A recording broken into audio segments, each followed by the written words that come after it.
Hello and welcome. हजुरहरूलाई स्वागत छ the ledger room by Paras Mani भन्ने क्लासमा। र आज हामी क्लास 11 को च्याप्टर 3 सम्म आइपुगेका छौँ। र आजको टपिक रहेको छ double entry system and accounting equation भन्ने। आज चाहिँ हामीले थर्ड च्याप्टर सुरु गर्न गइरहेका छौँ। म केही दिनको ग्यापमा भएँ, त्यसको लागि क्षमा प्रार्थी छु।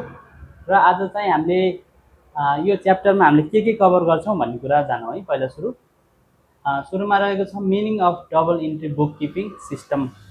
डबल इन्ट्रीको के छ मिनिङ भन्ने कुरा जानौँ। त्यसपछि फिचर जानिन्छ, त्यसपछि एडभान्टेज एन्ड डिसएडभान्टेज, त्यसै गरी क्यास बेसिस र एक्चुअल बेसिस, त्यसै गरी मिनिङ अफ एकाउन्टिङ इक्वेसन, र अर्को increase and decrease in asset र लायबिलिटी इन्क्रिज र डिक्रिज हुँदाखेरि इक्वेसनमा कस्तो असर पर्छ भन्ने कुरा, र अर्को छ एकाउन्टिङ इक्वेसन प्रिपरेसन हामीले कसरी गरिन्छ भन्ने कुरा होइन। सुरुमा हामीले बुझौँ बुक किपिङको बारेमा। मैले बुक किपिङको बारेमा फर्स्ट अघिल्ला दिनका क्लासहरूमा पनि राम्रोसँग चर्चा गरेको छु। कृपया अगाडिको भिडियोहरू राम्रोसँग हेर्न सक्नुहुन्छ। युट्युब तथा टिकटकहरूमा प्रशस्त उपलब्ध छन्। बुक किपिङ भनेको सामान्य हामीले दैनिक एउटा व्यवसायमा गरिने कारोबार हामीले दैनिक रूपमा रेकर्ड गर्नलाई बुक किपिङ भनिन्छ। कस्तो तरिकाले रेकर्ड गर्ने भन्दाखेरि सिस्टमेटिक तरिकाले होइन। कस्तो खालको ट्रान्जेक्सन भन्दाखेरि मनिटरी अथवा फाइनेन्सियल ट्रान्जेक्सन, त्यसलाई चाहिँ हामीले बुक किपिङ भनिन्छ। बुक किपिङ भनेको त्यो सामान्य अर्थमा आफूले गरेको खर्च तथा आम्दानीको स्पष्ट रेकर्ड राख्नु, जुन चाहिँ आगामी दिनहरूमा, आगामी महिनाहरूमा, वर्षहरूमा काम लाग्छ होइन। त्यसले गर्दा नै हामीलाई विभिन्न एकाउन्टिङका फाइनेन्सियल स्टेटमेन्टहरू बनाउन तयार गर्न सजिलो हुन्छ। त्यसै गरी हामीले चाहिँ अरू जस्तै हाम्रा कस्टमरहरूलाई, सेयर होल्डरहरूलाई, त्यसै गरी हाम्रो गभर्मेन्टलाई ट्याक्स तिर्नलाई सजिलो हुन्छ, एकाउन्टेन्टलाई हिसाब गर्न सजिलो हुन्छ भने जस्तै एकाउन्टेन्टको अथवा बुक किपरको काम भनेको रेकर्ड गर्ने काम हुन्छ। उहाँले रेकर्ड गरेपछि हामीले त्यही अनुसार क्लासिफाई गर्दै रेकर्डिङहरू गरिन्छ, अनि त्यसपछि त्यसलाई सिस्टममा राख्ने काम हुन्छ। मोनिटरी र नन मोनिटरी छुट्याइ सकिन्छ होइन। त्यो हिसाबले गर्दाखेरि हामीले बुक किपिङको अर्थ हामीले अघिल्लै क्लासहरूमा बुझिसकेका छौँ। त्यही बुक किपिङ पनि सिङ्गल इन्ट्री बुक किपिङ अथवा अर्को छ डबल इन्ट्री बुक किपिङ भन्ने सिस्टम छ। हामीले चाहिँ प्राय नर्मल व्यवसाय जुन चाहिँ हामी अडिटहरू गरिँदैन त्यस्तोहरूमा चाहिँ सिङ्गल इन्ट्री को रेकर्ड राख्ने चलन छ धेरै जसो है। हामी नेपालीहरूको उदाहरण दिएँ मैले। उदाहरणको लागि मेरो पसल छ, मैले कसैलाई सामान दिएको छु बाँकी है। बाँकी दिँदाखेरि मैले रामसँग 50,000 लिन बाँकी छ भने मात्रै रेकर्ड राख्छु। मेरो सामान यति गयो भनेर रेकर्ड राख्दिनँ होइन। त्यो चाहिँ हाम्रो सिङ्गल इन्ट्रीमा हुन्छ भने डबल इन्ट्रीमा चाहिँ तपाईँको हाम्रो स्टक पनि क्यालकुलेसन हुन्छ। रामलाई हामीले 50,000 को स्टक वा गुड्स बेच्यौँ, हामीले रामसँग 50,000 को सामानको पैसा लिनु छ भनेर दुइटै सिस्टममा रेकर्ड गरिन्छ है। सिङ्गल सिस्टम भनेको एउटा मात्रै सिस्टम, एउटा मात्रै इन्ट्री गरिन्छ। त्यो सबैमा रेकर्ड हुँदैन। त्यसको अर्थ फेरि सिङ्गल इन्ट्री भनेको सिङ्गल मात्रै इन्ट्री हुन्छ भनेर नबुझ्नु होला होइन। धेरै जसोमा रेकर्ड हुँदैन। डबल इन्ट्रीमा चाहिँ डबल इफेक्ट पर्छ के। अब मैले अस्ति एकाउन्टिङ इक्वेसनको पनि विभिन्न हल्का कुरा गरेको थिएँ। त्यसमा चाहिँ के थियो भने तपाईँको asset is equal to liability plus capital भनेको थियो होइन। लायबिलिटी तपाईँको एसेट बढ्ने बित्तिकै तपाईँको क्यापिटल बढ्छ अथवा क्यापिटल बढ्ने बित्तिकै एसेट बढ्छ भनेर मैले दुइटै साइडमा इफेक्ट देखाएको थिएँ नि त। अब सुरु गरौँ है त टपिक। मैले अघि नै पनि भनिसकेँ हजुरहरूलाई, बुक किपिङ भनेको सिस्टमेटिकली रेकर्ड गरिन्छ, रेकर्ड गरिने काम हो। रेकर्ड केलाई गरिन्छ भन्दाखेरि फाइनेन्सियल ट्रान्जेक्सनहरू होइन। अरू पर्सनल ट्रान्जेक्सन जस्तै अफिसको कर्मचारी घर गयो त्यसलाई रेकर्ड राखिँदैन। रामले गर्दा सेल्स बढ्यो त्यसको रेकर्ड राखिँदैन। अफिसको म्यानेजर बिदामा बस्नुभयो त्यसको रेकर्ड राखिँदैन है।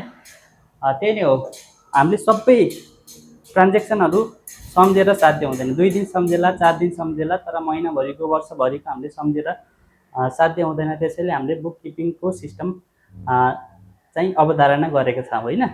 त्यो चाहिँ पहिल्यैदेखि जुन परापूर्व कालदेखि नै यो सिस्टममा रेकर्डिङ गर्नुपर्छ।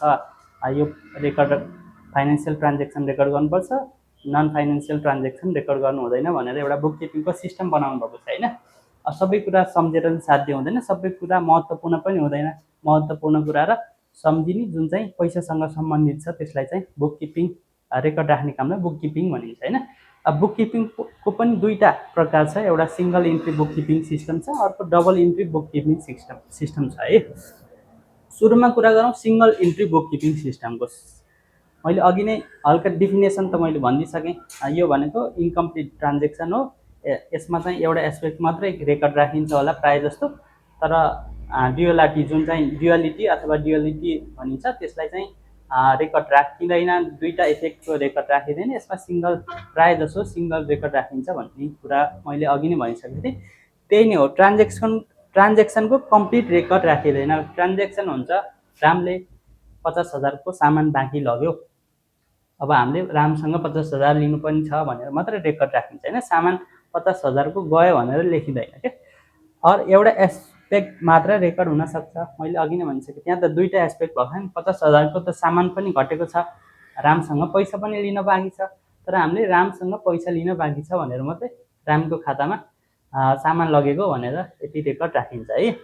यसमा चाहिँ डबल इफेक्ट रेकर्ड गरिँदैन, मैले अघि नै भनिसकेँ डबल इफेक्ट भएको छ, सामान आफ्नो स्टक घटेको छ, एक थरी रामसँग पैसा लिनु छ अर्को थरी होइन, त्यसले गर्दाखेरि एक थरी रामसँग पैसा लिनु मात्रै त्यो रेकर्ड राखियो कि डबल इफेक्टको रेकर्ड राखिएन है। अर्को छ जुन क्यास ब्याङ्क र पर्सनल एकाउन्ट जस्तो रेकर्ड मात्रै राखिन्छ। अब क्यास लिनु छ रेकर्ड राखियो, ब्याङ्कमा पैसा डिपोजिट गरियो रेकर्ड राखियो, डबल इफेक्टको रेकर्ड राखिएन होइन। त्यही भएर यसलाई चाहिँ इन्कम्प्लिट सिस्टम पनि भनिन्छ भनेको छ है।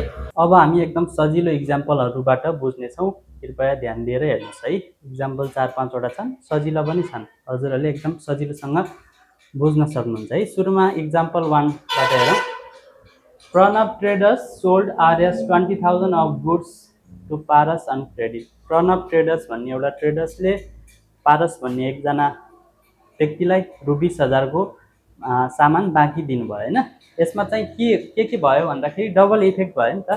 प्रणवले आफ्नो सामान बेच्नुभयो, बिजनेसबाट गुड्स बाहिरियो होइन, प्रणव ट्रेडर्सको बिजनेसबाट गुड्स बाहिरियो, अनि पारसबाट रु 20,000 लिन पर्ने भयो। दुईवटा इफेक्ट छन् त्यसमा, एउटा बिजनेसबाट आफ्नो सामान बाहिरियो, पारससँग रु 20,000 लिनु छ। अब यहाँ बिजनेसबाट गुड्स बाहिरिएकोलाई सेल्स भनिन्छ, सेल्स भयो पारसले, हामीले सेल्स गऱ्यौँ 20,000 को, अनि 20,000 को पैसा लिनु छ पारसको भयो भन्दा डेप्टर अथवा पारससँग के लिनु छ भन्दाखेरि पैसा रिसिभेबल भयो होइन। हो, यस्तो अवस्थामा चाहिँ सिङ्गल इन्ट्रीमा कस्तो हुन्छ भन्दाखेरि हामीले प्रायः जसो पारससँग रु 20,000 लिन बाँकी छ फलाना सामानको भनेर एउटा ठाउँमा मात्रै रेकर्ड राखिन्छ क्या। यहाँ त सेल्स पनि भएको छ, सेल्स भएको ठाउँमा पनि रेकर्ड राख्नु पऱ्यो नि त, दुईवटा खातामा त्यो रेकर्ड छैन। यसमा चाहिँ पारससँग रु 20,000 केही सामानको लिनु पनि बाँकी छ भनेर मात्रै रेकर्ड राखिन्छ है प्रायः जसो, जसले गर्दाखेरि के भयो भन्दाखेरि ट्रान्जेक्सन इन्कम्प्लिट भयो है।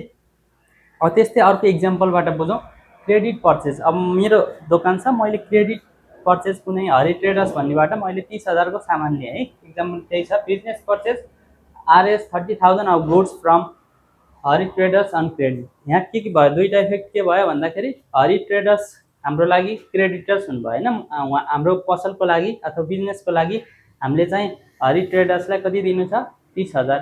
हाम्रो सामान पनि त इन्क्रिज भयो नि त, गुड्स पर्चेज भयो कतिको भन्दाखेरि 30,000 हो। त्यो अवस्थामा चाहिँ हामीले के लेखिन्छ सिङ्गल इन्ट्रीमा प्रायः जसो भन्दाखेरि हरि ट्रेडर्सलाई हामीले 30,000 दिन बाँकी छ भन्ने। यहाँ त दुईवटा ट्रान्जेक्सन भएको छ हो, त्यो अवस्थामा चाहिँ एउटा मात्रै ट्रान्जेक्सन हुन्छ र त्यही हिसाबले सिङ्गल इन्ट्रीलाई इन्कम्प्लिट भनिन्छ है। र अर्को छ cash purchase. Business purchase RS 10,000 of goods in cash भनिन्छ। बिजनेसले 10,000 रुपियाँको सामान लिएको छ, तर केमा भन्दाखेरि क्यासमा। यसमा पनि दुईवटा रेकर्ड भयो, गुड्स पर्चेज भयो, हामीलाई आफ्नो बिजनेसलाई 10,000 को गुड्स आयो, हाम्रो के गयो भन्दाखेरि क्यास गएको छ, तर हामीले चाहिँ 10,000 को सामान किन्यौँ, 10,000 खर्च भयो भनेर खर्चमा लेखिन्छ है। हो, त्यो अवस्थाले गर्दाखेरि इन्कम्प्लिट ट्रान्जेक्सन भयो, जसले गर्दाखेरि सिङ्गल इन्ट्रीलाई इन्कम्प्लिट ट्रान्जेक्सन अथवा इन्कम्प्लिट सिस्टम पनि भन्छ है। अब अर्को छ त्यस्तै क्यास सेल्स भयो, हामीले क्यास पर्चेज गरेका थियौँ, अब क्यास सेल्स गऱ्यौँ, sales of RS 15,000 of goods in cash भनिन्छ। यसमा चाहिँ हाम्रो सामान बेचियो 15,000 को, अनि हाम्रो क्यास 15,000 आयो, हामीलाई क्यास बढ्यो, सामान घट्यो। यो अवस्थामा चाहिँ हामीले 15,000 को सामान बेच्यौँ भनेर लेख्न सकिन्छ हैन, डबल इन्ट्री लेखिँदैन भन्ने कुरा। प्रायः यसको मेन सिङ्गल इन्ट्रीको मेन थिम भनेको इन्कम्प्लिट हुन्छ, डबल इन्ट्री हुँदैन भन्न खोजेको है। अर्को छ स्यालेरी पेड। अब कर्मचारी राखेपछि त स्यालेरी दिनु पर्यो। त्यो अवस्थामा चाहिँ बिजनेसले इम्प्लोइलाई 20,000 को स्यालेरी दियो अरे।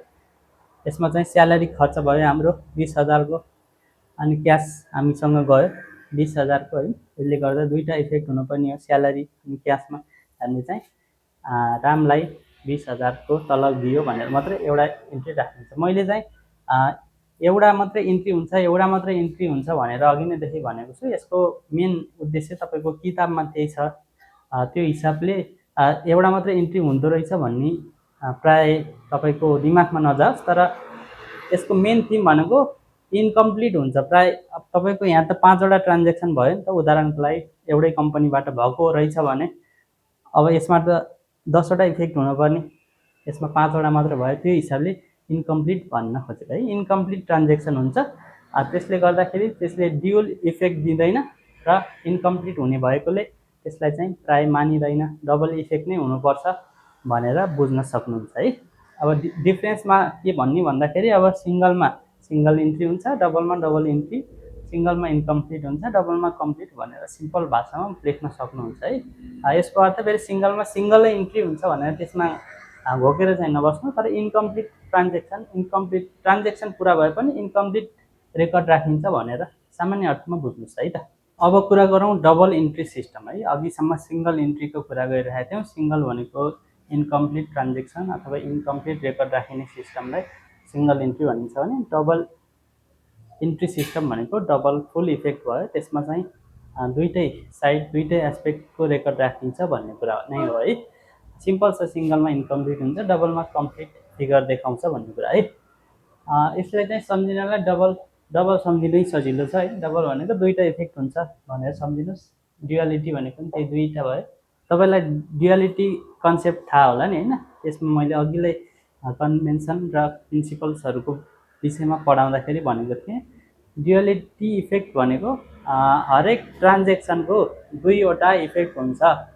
यसको मेन प्रिन्सिपल भनेको दुईवटा इफेक्ट हुन्छ भनेर सम्झिनुहोस् है। Every financial transaction has two aspects भनेको छ। दुईटा एस्पेक्ट हुन्छ। एउटा कारोबार हुने बित्तिकै त्यसको दुईटा एस्पेक्ट हुन्छ भनेर बुझ्नुहोस् है। फाइनेन्सियल ट्रान्जेक्सनको कम्तीमा दुईवटा इफेक्ट हुन्छ, यही हो यसले भनेको। दुई इफेक्टलाई नै हामीले एकाउन्टिङ बुकहरूमा रेकर्ड राखिन्छ है। र इक्जाम्पलबाट सुरु गरौँ। रामले 1 लाख रुपियाँ आफ्नो बिजनेसमा लगानी गरेर बिजनेस स्टार्ट गर्नुभयो, अथवा रामले 1 लाख रुपियाँको बिजनेस स्टार्ट गर्नुभयो है। उदाहरणको लागि यसमा चाहिँ दुईटा इफेक्ट हुन्छ। एउटा चाहिँ रामले कहाँ लगानी गर्नुभयो भन्दाखेरि बिजनेसको लागि त्यो पैसा भनेको क्यास भयो, र जसले गर्दाखेरि क्यापिटल, बिजनेसको लागि त क्यापिटल पनि हो, क्यापिटल इन्क्रिज हुन्छ, क्यास पनि इन्क्रिज भएको छ है। यसलाई चाहिँ अझै सजिलो गरेर हेरौँ। यसलाई चाहिँ एकाउन्टिङ रेकर्ड कसरी राखिन्छ, बिजनेसले कसरी एकाउन्ट रेकर्ड राख्छ। यो Ram started business with RS 1 lakh भनेको छ। यसलाई चाहिँ एकाउन्टिङ इन्ट्री गर्दाखेरि, जर्नल इन्ट्री गर्दाखेरि तपाईँले cash account debit RS 1 lakh to capital account भनेर लेख्नुपर्ने हुन्छ। कसरी भन्नुहुन्छ भने हाम्रो बिजनेसलाई के आयो भन्दाखेरि हामीसँग आएको कुरालाई हामीले डेबिट बनाउँछौँ। एकाउन्टिङ रुलहरू छ, हामीले बिस्तारै पढ्दै जानेछौँ पछि। अहिले सामान्य इक्जाम्पल मात्रै बुझ्नुहोस् है। बिजनेसले क्यास प्राप्त गर्यो, त्यसलाई चाहिँ क्यास आयो हाम्रो बिजनेसमा, त्यसैले क्यास एकाउन्ट डेबिट भयो है। क्यास एकाउन्ट डेबिट भयो। त्यो क्यास कसको हो त नि भन्दाखेरि ओनरले लगानी गर्नुभएको, राम भन्ने ओनरले लगानी गर्नुभयो। त्यो अवस्थामा चाहिँ क्यास एकाउन्ट क्रेडिट भनेर, क्यापिटल एकाउन्ट क्रेडिट भनेर हामीले लेख्ने चलन छ है। यो एकाउन्टिङ चलन हो, हामीले यसै हल्चोमा लेख्ने होइन। जर्नल भन्ने हामीले पढ्छौँ, एकाउन्टिङ रुलहरू पनि पढ्छौँ, बिस्तारै बुझ्नुहुन्छ। सामान्य अर्थमा बुझ्नुहोस्। हरेक एउटा फाइनेन्सियल ट्रान्जेक्सनको दुईटा इफेक्ट, ड्युअल इफेक्ट हुन्छ। त्यो दुईटै इफेक्ट हामीले चाहिँ एकाउन्ट बुकमा लेख्नु पर्यो। अब यहाँ त क्यास एकाउन्ट भनेर क्यासको एकाउन्टमा 1 लाख जम्मा भयो, क्यापिटल एकाउन्टकोमा 1 लाख भनेर हामीले लेखिन्छ है। त्यही अनुसारको दुईटा इफेक्ट, यो दुईटा एस्पेक्ट हामीले रेकर्ड गर्नुपर्ने हुन्छ भनेर बुझ्नुहोस्। इक्जाम्पलहरू एकदम सजिलो तरिकाले मैले बुझाउन खोजेको छु। केही नबुझेमा कमेन्ट गर्नु होला है। कमेन्ट गर्न हजुरहरू एकदम फ्री हुनुहुन्छ र कमेन्ट गर्नुभयो भने मलाई सिकाउन पनि सजिलो हुन्छ है। अघि हामीले सामान्य इक्जाम्पलबाट सुरु गरेको थियौँ, अब अर्को इक्जाम्पलबाट सुरु गरौँ है। Purchase good for cash RS 20,000, 20,000 को सामान क्यासमा तिरेर ल्याएको छ होइन बिजनेसले। यहाँ चाहिँ दुईवटा इफेक्ट के भयो भन्दाखेरि हाम्रो गुड्सको इन्क्रिज भयो, के गयो भन्दाखेरि क्यास गयो होइन।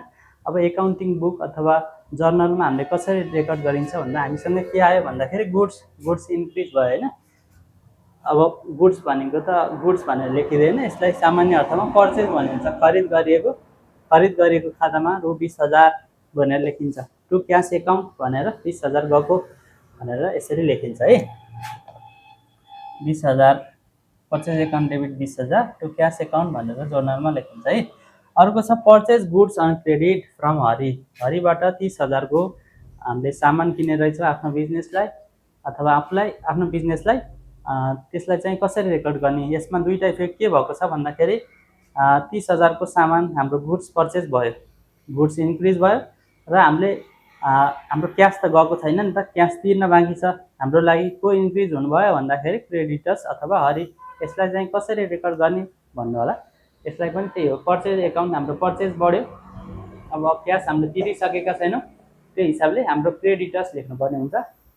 Purchase account debit to Hari account credit अथवा purchase account debit RS 30,000 to Hari account, हरिको खातामा हामीले 30,000 तिर्नुपर्ने छ भनेर लेख्नुपर्छ है। अर्को छ sold goods for RS 20,000 in cash है। यो चाहिँ क्यास भनेको छ, यसमा 15,000 को सामान बेच्नु भएको छ कसैले। यसमा चाहिँ पैसा बढ्यो हाम्रो अनि सेल्स पनि त बढेको छ नि, त्यसलाई चाहिँ कसरी रेकर्ड राख्ने भन्नु होला। यसमा दुईवटा इफेक्ट भनेको क्यास पनि इन्क्रिज भयो, पैसा बढ्यो हाम्रो व्यापारमा, सेल्स पनि बढेको छ। दुईटै बढ्दाखेरि के आयो भन्दाखेरि क्यास आयो हाम्रो 15,000, क्यास एकाउन्ट डेबिट भनेर हामी लेख्छौँ। अनि के भयो भन्दाखेरि टु सेल्स एकाउन्ट 15,000 भनेर हामीले लेख्छौँ है। अर्को छ credit sales of goods to Sita RS 25,000, 25,000 को हामीले सीतालाई क्रेडिट दिएका छौँ। त्यो अवस्थामा चाहिँ क्रेडिटर्स बढ्यो, सीता भन्ने क्रेडिटर्सलाई हामीबाट पैसा लिनु छ। Sorry, credit sales of goods to Sita, 25,000 सीतालाई हामीले बाँकी दिएका रहेछौँ।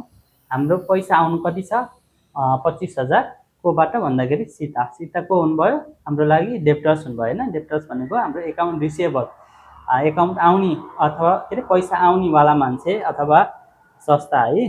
सीता चाहिँ यहाँ डेप्टर्स भयो, डेप्टर्स इन्क्रिज भयो अनि हाम्रो सेल्स पनि त बढेको छ नि त। सीताले 25,000 को सामान लानुभयो, हाम्रो सेल्स बढ्यो। यसलाई चाहिँ कसरी रेकर्ड राख्ने भन्दाखेरि हाम्रो डेप्टर्स हुनुभयो सीता एकाउन्ट डेबिट आरएस 25,000, सीताको खातामा चाहिँ 25,000 तिर्नुपर्ने फलाना सामानको भनेर लेख्नुपर्ने हुन्छ है। टु सेल्स कति भयो भन्दाखेरि 25,000 है। अनि receive bank loan RS 1 lakh भन्नुहुन्छ। ब्याङ्क लोन आयो, 1 लाख को ब्याङ्क लोन हाम्रो बिजनेसलाई आएको रहेछ होइन। यसलाई चाहिँ कसरी रेकर्ड राख्ने, दुईवटा इफेक्ट के भयो त नि यसमा।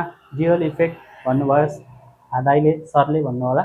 ड्युअल इफेक्ट भनेको यसमा चाहिँ क्यास हाम्रो हातमा नपरिन्जेल हामीले ब्याङ्क नै लेख्छौँ, क्यास हातमै परिसकेको भए क्यासै लेखिन्छ है।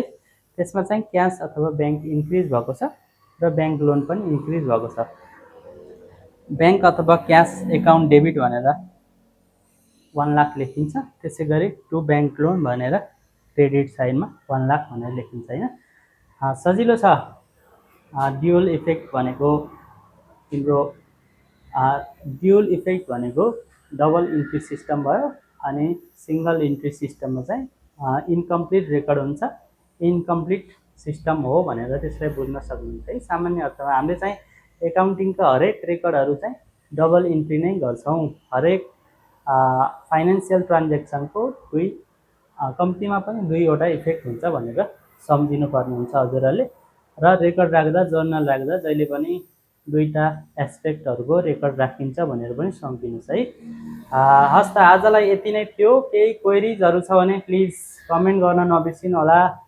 म अहिले केही व्यस्त भएको भएर क्लासहरू ढिलो आउँदैछन्। म आफ्नो फुर्सद को समय निकाल्दै हजुरहरूलाई क्लास बनाउँदैछु। कृपया फलो गर्दै गर्नुहोला, सब्सक्राइब गर्नुहोला युट्युबमा र तपाईँको टिकटकमा चाहिँ फलो गर्नुपर्ने हुन्छ। र केही चित्त नबुझेको कुराहरू छन्, केही बुझाएको कुरा नबुझेका छन् भने कृपया कमेन्ट गर्न सक्नुहुन्छ, मेसेज गर्न सक्नुहुन्छ। हजुरको लागि the ledger room by Paras Mani always खुल्ला छ। हस् त आजलाई यति नै। भोलि अथवा केही दिनमा नयाँ टपिक लिएर नयाँ विषयमा हामी चर्चा गर्नेछौँ। यति भन्दै आजको लागि बिदा हुन्छु। हस् त, धन्यवाद।